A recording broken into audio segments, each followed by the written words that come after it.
근데 아시죠 여러분들, 대부분 맥주 브루어리들은 그런 얘기를 해요. 우리가 뭐 세계 최고고 우리가 1위고 우리가 이거 뭐 제일 먼저 하고, 그런 장충동 가면 다들 뭐 자기네가 진짜 원조 할머니 뭐 라고 하잖아요. 칼스버그가 진짜 원조 할머니였어요. 네, 안녕하세요. 맥주에 대한 모든 것 명품 맥덕입니다. 오늘 소개해드릴 첫 번째 편의점 맥주는 바로 라거 맥주의 근본을 제가 얘기한다면, 맥주라는 것에 대한 역사를 얘기할 때 무조건 언급하는 맥주, 덴마크에 위치한 이 브루어리 칼스버그입니다.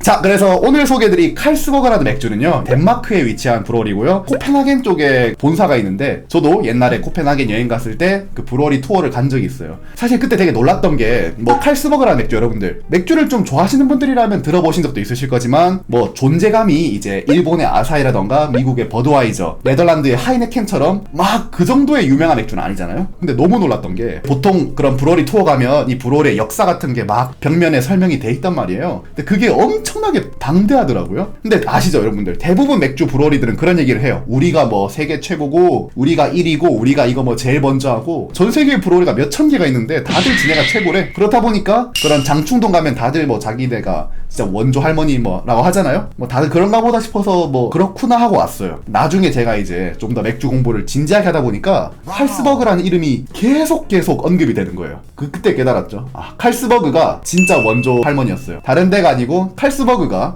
진짜 원조 할머니 국밥집이라고 생각하시면 되게 좋을 것 같고요. 칼스버그는 1847년에 이 JC 야콥슨 씨라는 분에 의해서 설립됐어요. 이분은 이제 맥주에 좀 관심 많았어요. 그래가지고 집에서 맥주단 만들어보고 이러고 있었는데, 그때 당시 덴마크 왕실에서 덴마크 왕실을 대표할 수 있는 맥주를 만들어 와라 라고 왕족이 얘기를 한 거예요. 그래서 이때 야콥슨 씨가 덴마크 왕실의 허가를 따내고 1847년 자신의 아들인 칼의 이름을 따가지고 칼스버그라고 하는 브루어리를 설립하게 되었습니다. 그 다음에 이제 칼스버그는 맥주를 만드는데 과학 쪽에 엄청나게 투자를 하기 시작합니다. 가장 대표적으로 이제 1875년에 칼스버그 연구소라는 걸 설립해요. 이 칼스버그 연구소가 진짜 개 대박인데, 이 연구소에 있었던 에밀 크리스티안 한센 씨가 있어요. 이 에밀 씨가 뭘 했냐, 최초로 라거 효모로 맥주를 만듭니다. 그러니까 최초의 라거 맥주가 사실 칼스버그라고 볼 수도 있는 거예요. 그러니까 당연히 그 전에부터 라거 맥주 있었어요. 근데 이게 말이 라거 맥주지, 사실 효모 덩어리에 라거 효모도 있을 테고 뭐 에일 효모도 있을 테고 박테리아도 있을 테고 막 그냥 더러운 가족 대대로 물려주던 씨간장 같은 효모로 맥주를 만들어 있었어요. 근데 칼스버그는 연구소에서 이 라거 효모만 딱 채취를 해가지고 걔만 배양을 시켜서 얘로 맥주를 만든 거예요. 그래가지고 이 라거 효모는 사카로마이세스 칼스버그네시스, 발음이 제가 좀 헷갈립니다.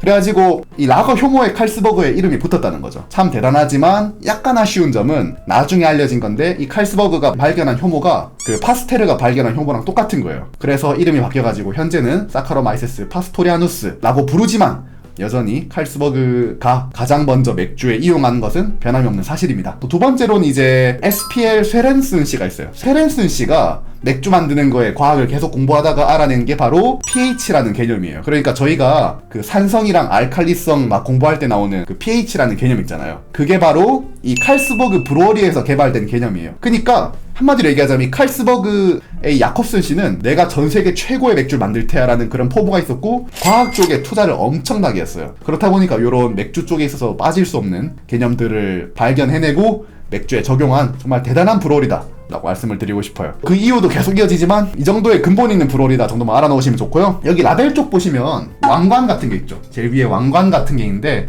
이게 이제 덴마크 왕실에서 인정받았다를 보여주는 그거다 라고 하시면 될 것 같습니다.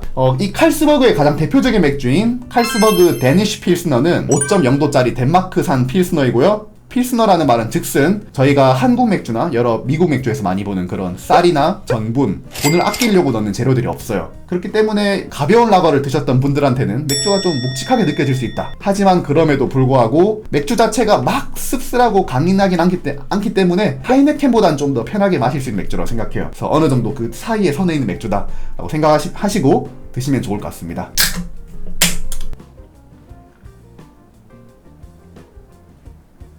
자, 우선 외관입니다.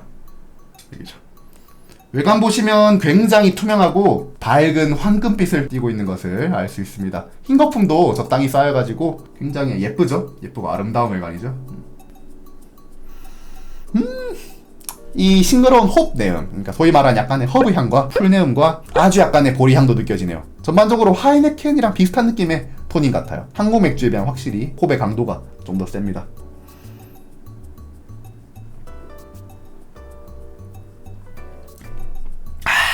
어우 시원해. 정말 이 탄산감이 자글자글해가지고 시원하게 해주면서 끝맛에는 이 메가의 고소함이 살짝 남습니다. 똑같이 이 올몰트 맥주이기 때문에 그런 맥주 자체의 빈맛은 전혀 느껴지지 않고요.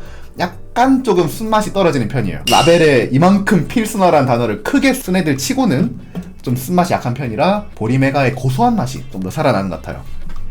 당연히 제 개인적인 취향은 쓴맛이 있는 거를 선호하기는 하지만 그래도 가끔씩 여러분들 아시잖아요. 좀 쓴맛이 부담스러울 때, 그럴 때는 충분히 매력적인 것 같아요.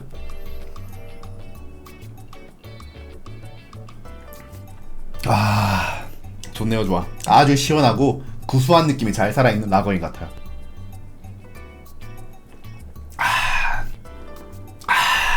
어우, 먹다 보니까 이거 순삭되네. 뭐 사실 미국 맥주들도 많지만 유럽 쪽 맥주들도 되게 많잖아요. 그런 거를 어떻게 읽어야 될까에 대한 고민이 솔직히 상당히 있습니다.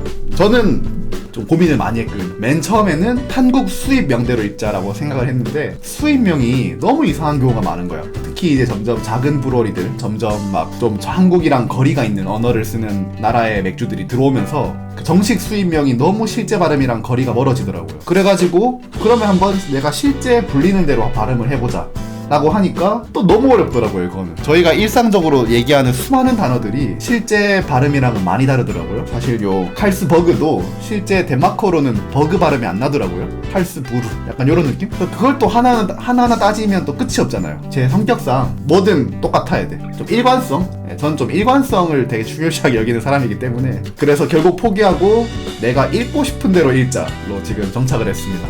내가 기분 좋은 대로 읽자. 어차피 서로 알아만 들으면 되는 거잖아요, 대충. 아, 그쵸. 발음이 뭐든.